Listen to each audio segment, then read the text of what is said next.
कपट नाटक रंग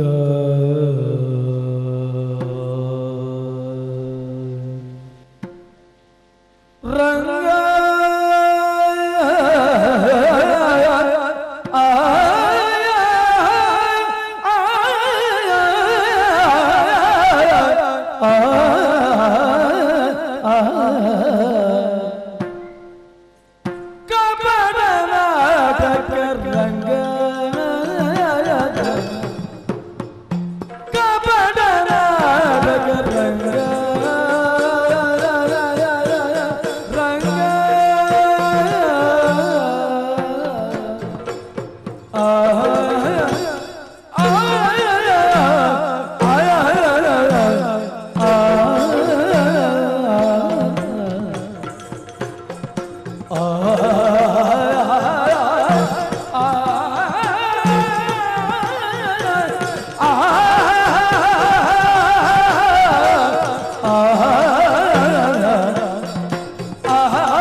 ರಂಗ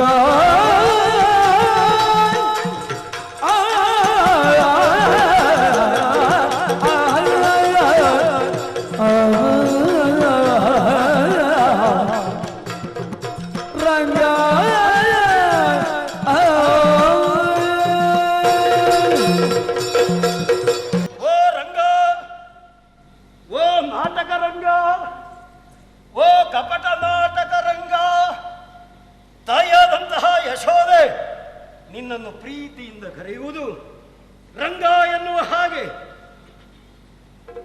ನಾನು ಮಾತ್ರ ಅರ್ಥ ಮಾಡಿಕೊಂಡದ್ದು ಹಾಗಲ್ಲ. ಜೀವನದಲ್ಲಿ ರಂಗು ರಂಗಿನ ಆಟವನ್ನು ಆಡುವವ, ಆದ ಕಾರಣ ನೀನು ರಂಗ. ಇದೆಲ್ಲ ರಂಗನ ಚರಿತ್ರೆ. ರಂಗಾಯಣ ಅಂತ ಹೇಳಬಹುದು. ನಿನ್ನ ರಂಗಾಯಣ ಇದು ನಾಟಕವಲ್ಲದೆ ಮತ್ತೇನು? ಅಯ್ಯ, ನೀನು ಯಾರು ಎನ್ನುವಂತಹ ವಿಚಾರ ನಮಗೆ ಚೆನ್ನಾಗಿ ತಿಳಿದಿದೆ.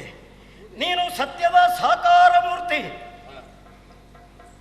ಋಣದಿಂದ ಋಣವನ್ನು ಕಳೆದಾಗ ಹುಟ್ಟಿಕೊಳ್ತದೆ ಧನ, ಧನಾತ್ಮಕವಾದಂಥ ಅಂಶ ಹುಟ್ಟಿಕೊಳ್ತದೆ. ಸುಳ್ಳನ್ನು ಸುಳ್ಳಿನಿಂದ ಕಳೆದಾಗ ಸತ್ಯ ಹುಟ್ಟಿಕೊಳ್ತದೆ.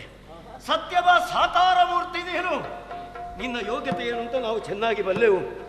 ತಾಯಿಗೆ ಬಾಯಲ್ಲಿ ಮೂಜಗವನ್ನು ತೋರ್ಪಡಿಸಿದವ, ಸಂಧಾನಕ್ಕೆ ನೀನು ಬಂದಂತಹ ಸಂದರ್ಭದಲ್ಲಿ ನಿನ್ನ ವಿಶ್ವ ವಿರಾಟ ಸ್ವರೂಪವನ್ನು ತೋರ್ಪಡಿಸಿದವ. ಜಗತ್ತಿನ ಶಕ್ತಿ ಎನ್ನುವಂತಹ ವಿಚಾರ ನಮಗೆ ಚೆನ್ನಾಗಿ ತಿಳಿದಿದೆ.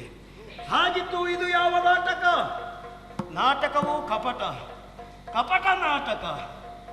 ನಾಟಕದಲ್ಲಿಯೂ ಕಪಟತೆಯನ್ನು ನೀನು ತುಂಬುತ್ತಾ ಇದ್ದಿ. ಏನಿದರ ಅರ್ಥ?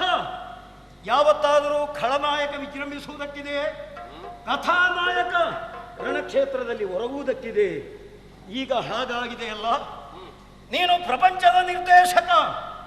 ಪಾಂಡವರನ್ನು ಕಥಾನಾಯಕರನ್ನಾಗಿಸಿ, ಕೌರವನನ್ನು ಖಳನಾಯಕನನ್ನಾಗಿಸಿ ನಿನ್ನದಾದಂತಹ ನಾಟಕವನ್ನು ಇದುವರೆಗೆ ನಿರ್ದೇಶಿಸುತ್ತಾ ಬಂದೆ. ಆದರೆ ಇಲ್ಲೇನಾಗಿದೆ? ನಿನ್ನ ಒಂದು ಅಂಗ ಊನವಾಗಿದೆ. ಕೊಡು ನನಗೆ ಭೀಮಾರ್ಜುನರ ಮಾಗಧರ ವಧೆಗೆ ಹೊರಟಂತಹ ಸಂದರ್ಭದಲ್ಲಿ ನೀನು ಧರ್ಮರಾಯನಲ್ಲಿ ಹೇಳಿದಂತಹ ಮಾತು, ಭೀಮಾರ್ಜುನರು ಅಂದರೆ ನನ್ನ ಎರಡು ಕೈಗಳ ಹಾಗೆ, ಎರಡು ಭುಜಗಳ ಹಾಗೆ. ಇಲ್ಲೇನಾಗಿದೆ? ನಿನ್ನ ಒಂದು ಅಂಗ ಊನವಾಗಿದೆ. ಅದನ್ನು ನಾವು ಸಹಿಸಿಕೊಳ್ಳುವುದಕ್ಕೆ ಸಿದ್ಧರಿಲ್ಲ. ವಿಗ್ರಹ ಸಂಪೂರ್ಣವಾಗಿರಬೇಕು. ದೇವರ ವಿಗ್ರಹಕ್ಕೆ ಭಗ್ನ ಬಂತು ಅಂತಾದರೆ ಭಕ್ತರಾದಂತಹ ನಮಗೆ ಸಮಾಧಾನ ಇಲ್ಲ, ಸಂತೋಷ ಇಲ್ಲ.